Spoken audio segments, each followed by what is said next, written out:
Baylor Softball has a real shot to host the NCAA postseason in Waco.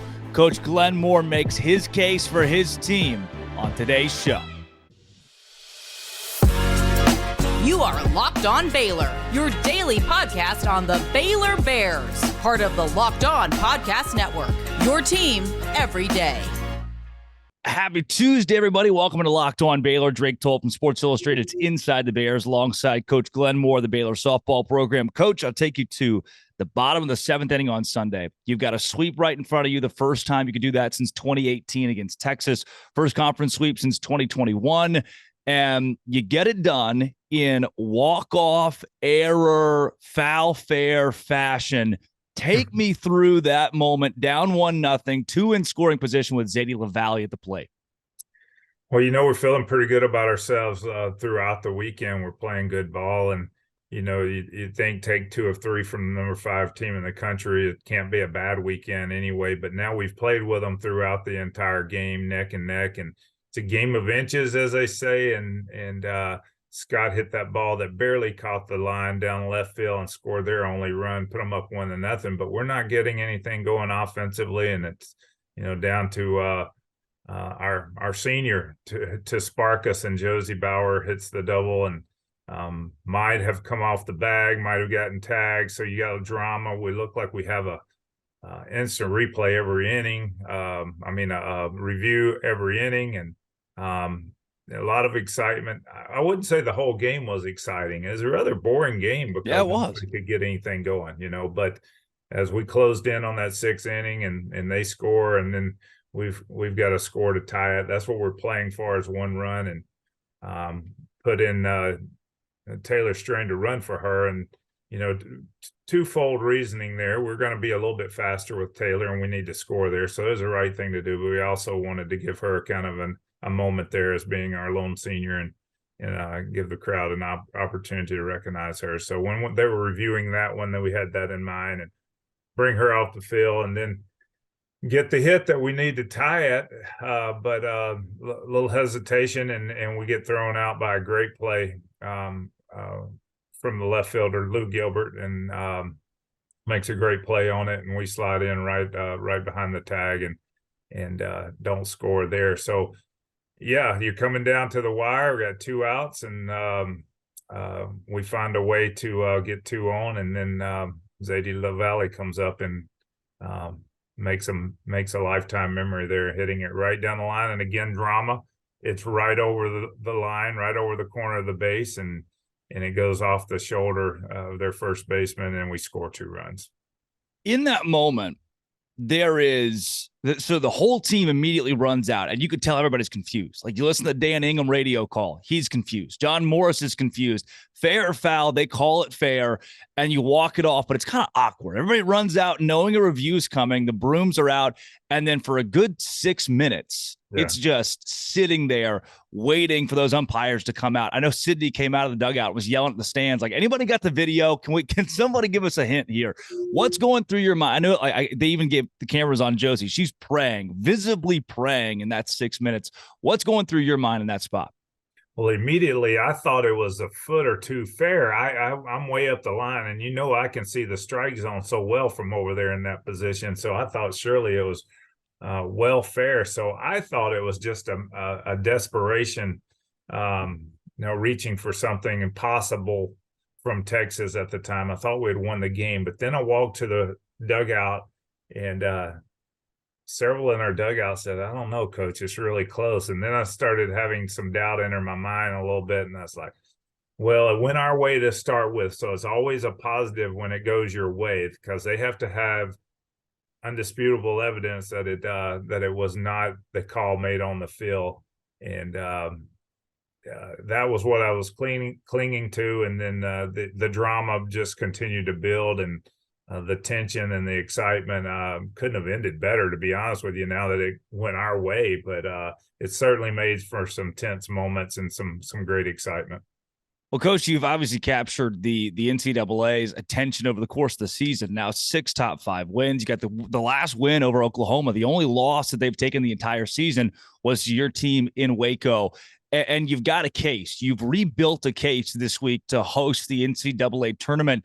If you've got the NCAA committee sitting in front of you, what do you say? What puts your team in this conversation to be in Waco one last time this year? Yeah, there's, I'm going to plead my case, because find me another team that has 6 wins against top 5 teams in the country. And then if you're doing the dirty work, the OSU, and going deeper, the OSU game on Friday was in the palm of our hands. We had 2 runs taken off the board. So in my mind, we have 7 wins against top 5 teams. And we have, I think, 7 losses. 7 of our losses are from 50 to 100. That would be the argument against it.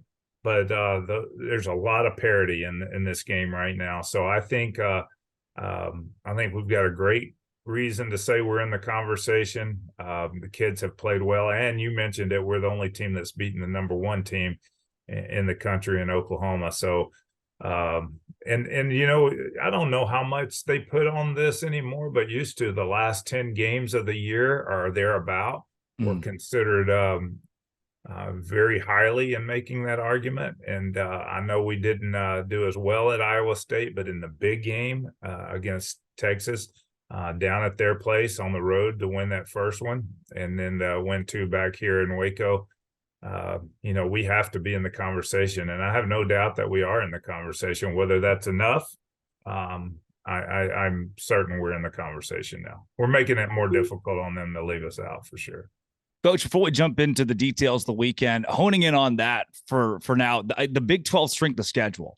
You look, being candid, even 5 years ago, it's a different conversation. It's Baylor and Oklahoma, and then everybody else, it's toss up year in and year out. Now it's one of the strongest leagues in college softball. Top to bottom, there are competitors. How does that help you? The RPI, the strength of schedule, the Big 12, in making that conversation? Yeah, you're making my case for me. We many look to the SEC every year as being where the bar is set, but we're the number 1 RPI conference this year right now, and the 3 Big 12, 3 finishers in the World Series, top 3 last year were Oklahoma, Texas, and Oklahoma State. So you said 4 or 5 years ago we were finishing second routinely to Oklahoma. Now there's a huge gap between us and number 1 and number 2, and I get that, but there's a lot more parity, as I said earlier, and certainly this conference is a very strong conference. We're going to get 4 solid teams in the NCAAs this year, and I think we're worthy of 4 hosting sites personally. Whoa, I'm going to pop in here and tell everybody really quickly, because Coach Moore's killing it, about Built Bar. It's my favorite food.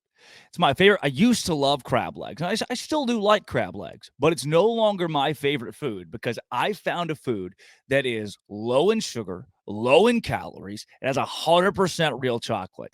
It is the best protein bar ever. You got to try this. It's healthy. It tastes amazing. Built Bars are impeccable, and you wouldn't expect them to be healthy because it's 100% real chocolate, right? Real chocolate. But they only have 4 grams of sugar, 130 calories, and they come with a whopping 17 grams of protein. Their flavors like churro, peanut butter brownie, cookies and cream, and you don't have to wait to get a box.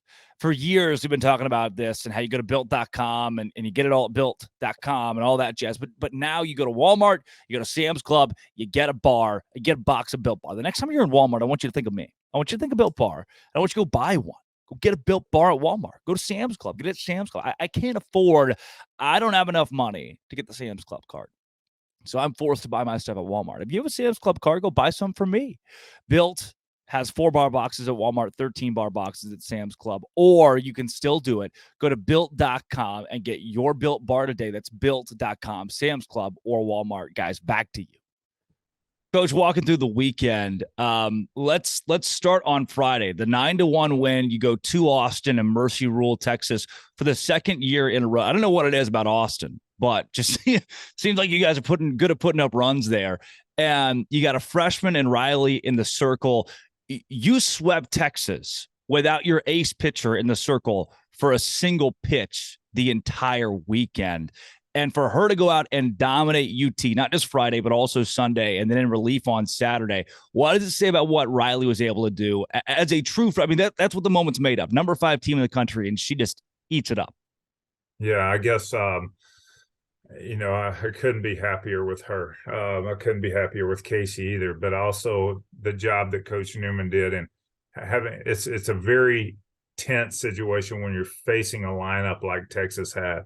And while I'm proud of that sweep, and you never want to toot somebody else's horn a whole lot, they've maintained a top 5 ranking the whole year. So what RyLee and Casey both were able to do is just squelch one of the top offenses in the country and do it in their park. RyLee has had a couple of big games. Casey had a big game against Oklahoma, pitched really well against Oklahoma in our conference series.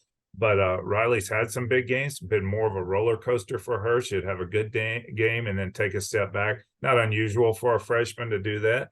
But when it matters most is when you want those big-time players to step up. And we saw that out of her. And, I mean, she pitched really well with a good defense. And she'd be the first to give the defense credit for that, and I think she has. But, whenever they're not hitting those bullets, the defense can make those plays, especially our defense.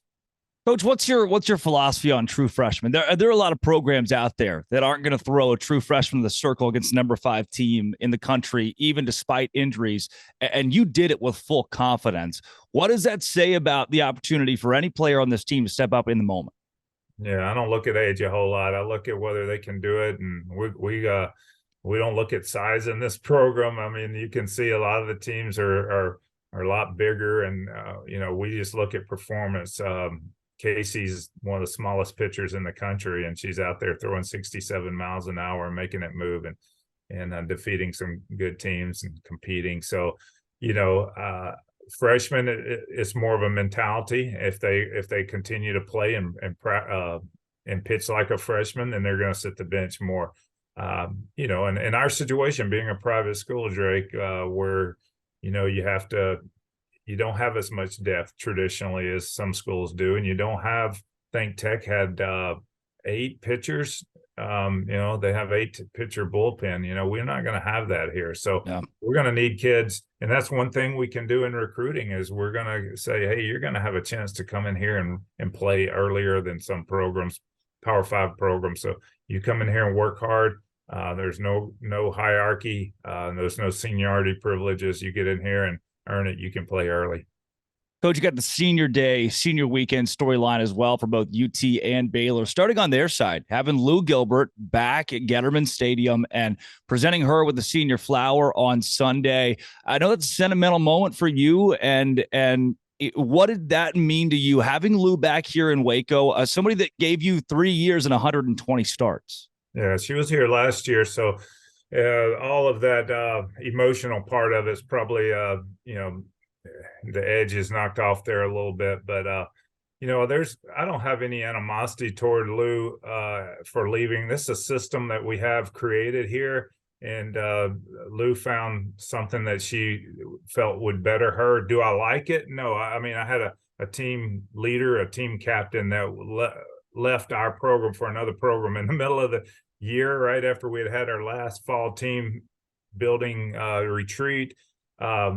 But she just got her master's from a great university, and I'm proud for her for that. And I appreciate you asking, because the day she left, I was not happy, but I hugged her and we prayed together, and I wish her the best, and we'll always do that. It's bigger than the game of softball. And, again, I'm proud for her. And God has his way of making things work out. When scholarship money opened up, we were able to bring in some pretty good players ourselves. Shaylin Govin might not be here if Lou hadn't left. So it all takes care of itself. And those are things that, are out of our control as far as the system goes anymore. But I wish her nothing but the best. The senior day for your squad, it's only one. I mean, you've got a top 20 team making a case for top 15, 16 spot, and only one senior here, and it's Josie Bauer, who I don't even want to just talk about her, but Aaron and her entire family. What does the Bauer name mean to Baylor softball? One of the most unselfish families I've ever met.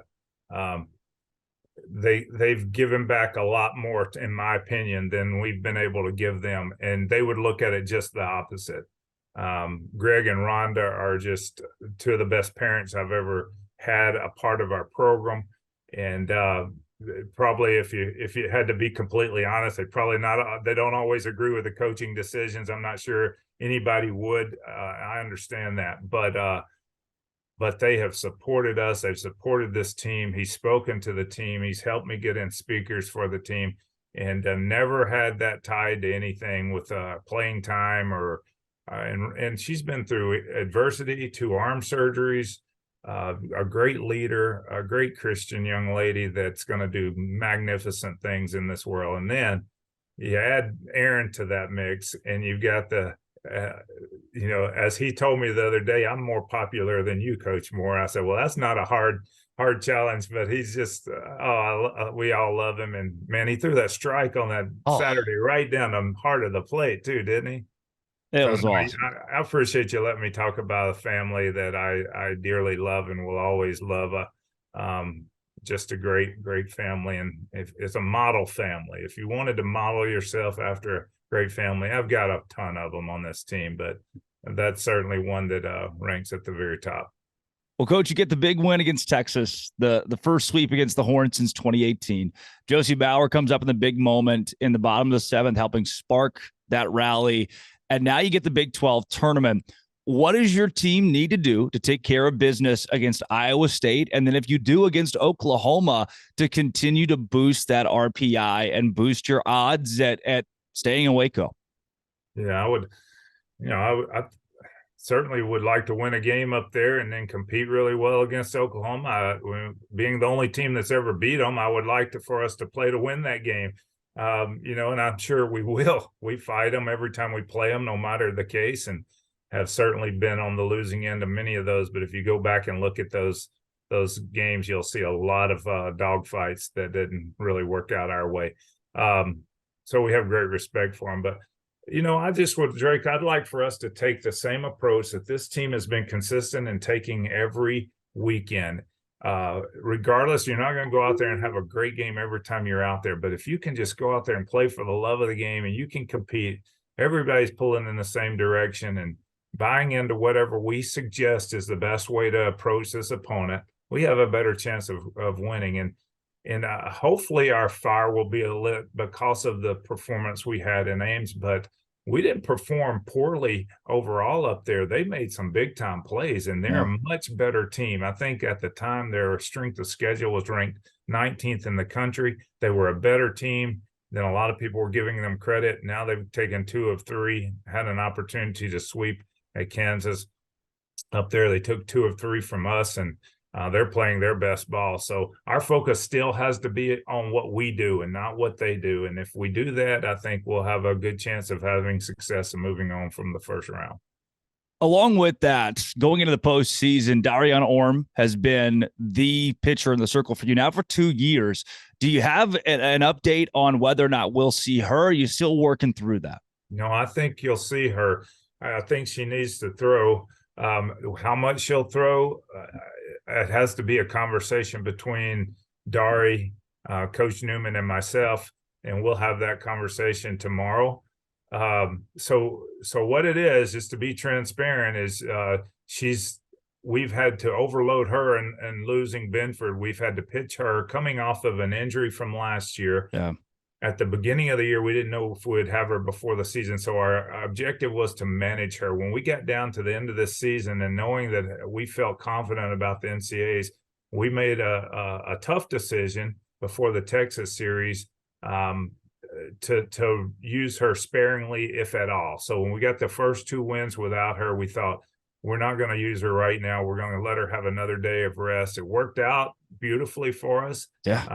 I don't know that the risk was that high. It just happened to work out in our favor. But we were looking ahead to postseason, probably not hosting, but looking ahead to having the best chance at making a run in postseason. And the best chance is to have a healthy and rested Orm. And she's rested right now. If the health of her arm is just really a numbness that she experiences with the TOS And that's something that, many players work through, and hopefully she'll be better. But I think she needs to throw, and I would hope to throw her some this next week.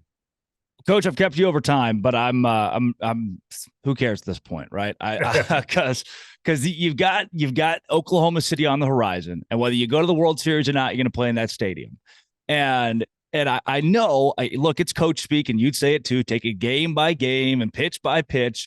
But the overall goal is get back to Oklahoma City. And I really believe that COVID year, you got a really good shot at it. Before everything falls apart, you had a really good roster, a really good shot at it. And now going into it this year, you've been there before. You've done it with teams who are underdogs and weren't expected to make it that far. How do you, for the first time in a while with a roster who has no girls who played in Oklahoma City, how do you communicate now what it's like to make it to that moment and try to get back there this year? Yeah, well, that is something different from every team we've had that's gone there except the 07 team. Each team had someone that had been there before since then. And we do have Amber Tovin that was there with Arizona last year. So we got that experience. But I think we've got to keep it small for them. If you start letting it get big and they start worrying about what's going to happen next week and not in the next at bat, then that's where you lose your focus. And that's something that can really happen with young teams. But the experience we have as a coaching staff, having been there and know the environment well, I think playing the Big 12 tournament up there is huge for our conference in that respect. And yeah. We'll be up there this week, so that'll play a role in it. It's clearly a different atmosphere for the World Series, but it's in the same venue. So I think the best we can as a coaching staff is to make sure it doesn't get too big for them. Well, Coach, best of luck at the conference tournament and then in the NCAA tournament past that, Waco or not. I got full confidence that with this roster, you can make a lot of noise. Always great to be on with you, Drake. Really appreciate you. Yes, sir. All right, that was Coach Glenn Moore, the Baylor softball program. They take on Iowa State at noon on Thursday. Going to be a huge, huge game for RPI and standings. They beat Iowa State. They get Oklahoma on Friday. If they beat Oklahoma, they're definitely hosting the NCAA postseason. D1 softball has them in the top 15, and I think they got a real shot. They got a real shot to be in Waco come NCAA tournament time here in a couple weeks. And if they do, you got to go. You got to go to the game. I'm asking that of you to go to the game. This has been, it always will be. Please, come back tomorrow. We'll talk about other sports. Promise that we'll do that. Thanks for making your first listen every single day, by the way. At Locked On. Congratulations on this year. Baylor.